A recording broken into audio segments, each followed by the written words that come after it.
యేసయ్య నామానికి మహిమ కలుగునుగాక.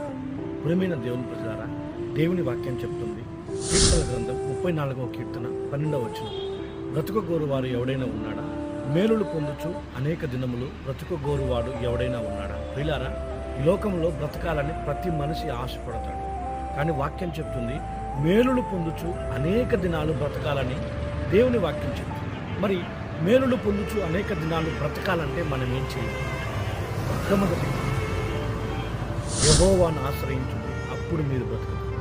రెండవదిగా, కీడు చేయటం మానండి, మేలును వెతకండి, అప్పుడు మీరు బ్రతుకుతారు. మూడవదిగా, పాపాన్ని విడిచిపెట్టండి, మీరు బ్రతుకుతారు. నాలుగవదిగా, దేవుని ఆజ్ఞలను గైకొనటం వల్ల మీరు బ్రతుకుదురు. నిశ్చయముగా మనం బ్రతకాలంటే ఇట్టి అనుభవాలు నడిపించబడగలిగితే ఆశ్చర్యకరుడైన దేవుడు మేలులు పొందుచు అనేక దినములు బ్రతికేటట్లు ఆయన మనకు సహాయం చేయండి. ఆమేన్.